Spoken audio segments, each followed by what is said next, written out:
पर इसका मतलब ये नहीं है कि भाजपा वाले नहीं। दूसरी बात, मैं आपसे असहमत हूँ। मैं बता रहा हूँ।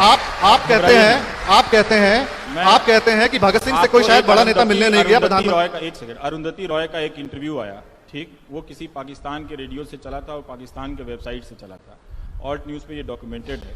फिर उसको उठा के भारत के खास वैचारिक समर्थकों के वेबसाइट ने उसको छापा, न्यूज बनाया, उससे कई लोगों ने उसको ट्रेंड करके ट्वीट किया। तो इसके झांसे में कोई भी पढ़ सकता है। वो जरूर चुनौती है कि बाहर के देश के लोग हम सबको लड़ा सकते हैं उस ट्वीट को करके, पर ये इतना निर्दोष व्यवस्था नहीं है।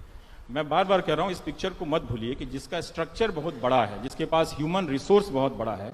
अगर खुद एक पार्टी का राष्ट्रीय अध्यक्ष ये कह रहे हैं कि 32 लाख लोग हमारे व्हाट्सएप पे हैं और हम कुछ भी कर सकते हैं, कि एक अफवाह फैल गई कि अखिलेश ने मुलायम को चांटा मारा, वो उदाहरण तो वही दे रहे हैं, मैंने तो नहीं दिया है। उन्हें इस तरह का, उसने इसका क्या संभव है? कोई संपूर्ण इसका नहीं, इस तरह का उदाहरण आप कहते हैं उन्होंने फैलाई है। मैं दूसरा कहता हूं, नहीं, उन्होंने खुद दिया है ये उदाहरण। उन्होंने कहा कि ऐसी अफवाह फैल रही है, हमने फैलाई। उन्होंने कहा कि हमारी पार्टी के जिला के लोगों ने ट्वीट किया। आप उसका बयान को ठीक से पढ़िए, मैं उसको निकाल के पढ़ा सकता हूँ, मैं पढ़ा दूंगा। अब मैं वो वाली बात भाजपा नहीं, पॉलिटिकल पार्टी से हूं नहीं, मुझे लेना देना भी नहीं, मगर मैं ये भी कहूं, जैसे कांग्रेस के नेता कहते हैं कि जाए हमारी पार्टी तेले ने, वो कहीं भी जाए हमें मतलब नहीं है। मैं सच आपको बताना किसी और पार्टी के नेता नहीं कर रहे हैं। एक सच सुनिए, आप कहते हैं कि प्रधानमंत्री एक ये इतिहास का वर्जन है कि भगत सिंह से मिलने कोई बड़ा नेता नहीं गया, या वो ये कहते हैं, जब ये कहते हैं, जब कांग्रेस कहती है कि नेहरू जी और गांधी जी के कारण आजादी मिली, जो एक इतिहास मैं भी मानता हूं उनका बहुत बड़ा योगदान था, और बिना खड़क बिना ढाल हमें आजादी मिल गई, ये हमेशा हमें पढ़ा गया। अगर भारत का प्रधानमंत्री उठ के ये बोलता है कि आजादी के अंदर नॉन वायलेंस के अलावा जो आर्म स्ट्रगल था उसका भी योगदान था, सुभाष चंद्र बोस और भगत सिंह ने भी आजादी में योगदान दिया, तो मुझे लगता है 50 साल से जो इतिहास हमें पढ़ाया गया है वो फेक न्यूज़ है। गलत इतिहास की किताब पढ़ी है, मैंने अभी कहा।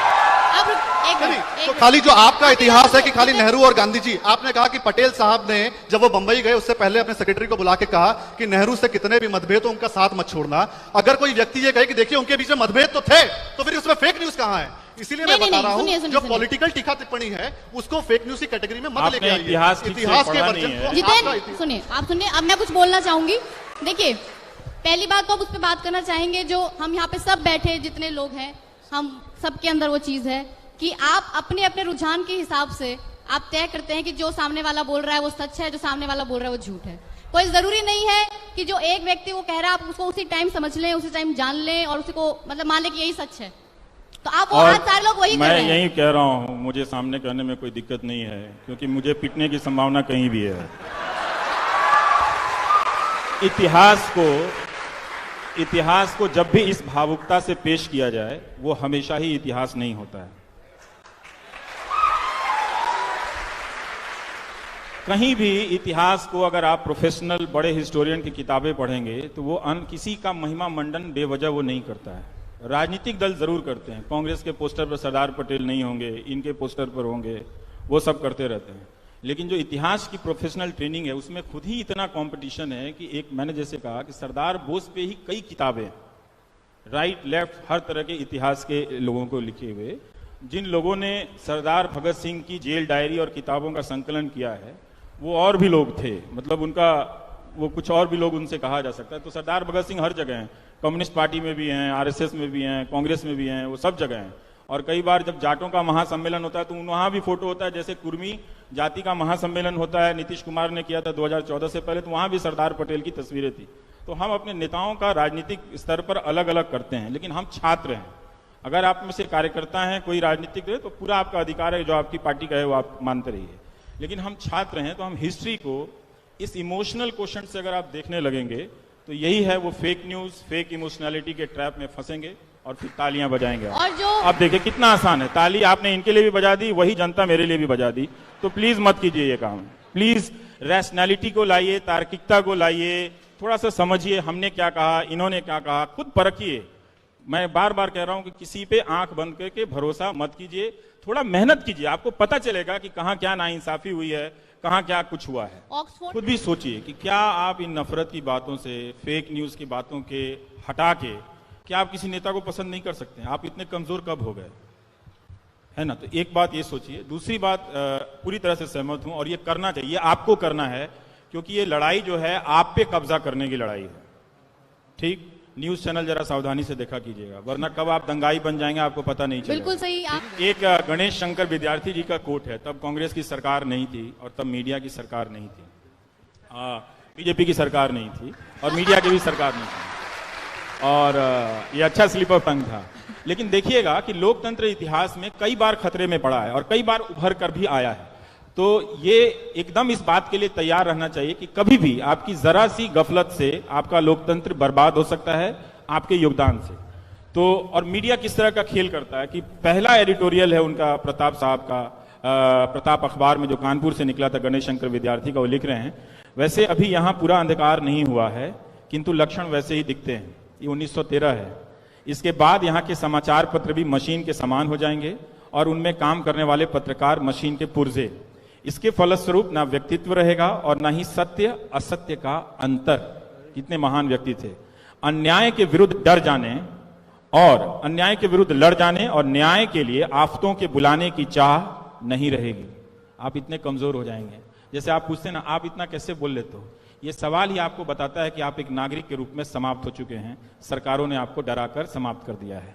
तो ऐसा सवाल कभी किसी से मत पूछिएगा। ये कहिएगा मैं जितना नहीं डरती हूं उससे कम तुम क्यों डरते हो, ये सवाल पूछा कीजिए। तो ये लिख रहे हैं कि सिर्फ रह जाएगा खींची हुई लकीरों पर चलना।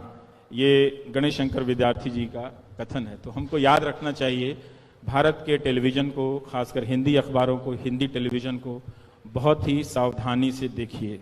अगर जरा सी चूक आपने की तो आप जिन महान लोगों की कुर्बानियों पे, उनकी मूर्तियों पे शान करते हैं, उनकी शान में आप गुस्ताखी कर देंगे। हम पढ़ रहे हैं। मीडिया ने ही सिखाया कि किससे आपको सवाल नहीं करना है। मीडिया ने ही बहुत सारी खबरें गायब कर दी। तो जो नो न्यूज है वो भी एक तरह का फेक न्यूज है कि अगर आप असली चीजें ना जान के कुछ और चीजें जान रही हैं या आपको बताया जा रहा है। आप हिंदी अखबारों को देखिए, पढ़िए ध्यान से। बहुत एक से एक काबिल पत्रकार हैं, मतलब इतने धुरंधर हैं कि पसीने छुड़ा दें नेताओं के और सरकारों के, लेकिन उन सब के हाथ बांध दिए गए। वो सब मिलते हैं तो ऐसी तड़प है, उनकी तड़प को मैं थोड़ा सा जी लेता हूं ज्यादा, पर अगर आप उनका साथ देंगे तो यही पत्रकार बदल देंगे आपके लोकतंत्र को। नेताओं में बहुत क्षमता होती है।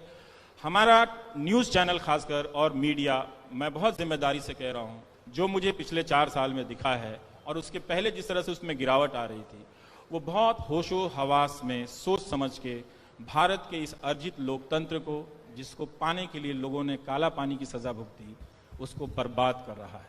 ये बात मैं ताली बजवाने के लिए नहीं कह रहा हूं, ताली मत बजाइएगा। आपके अखबारों के संपादक, आपके पत्रकार, उनके मालिकान, ये सब मिलकर इस लोकतंत्र को बर्बाद करने में लगे हुए हैं।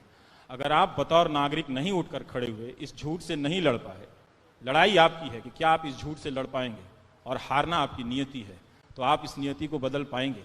150 साल पहले किसी ने सोचा था कि हम नियति को बदल पाएंगे, लेकिन लंबी लड़ाई थी तो बदली थी।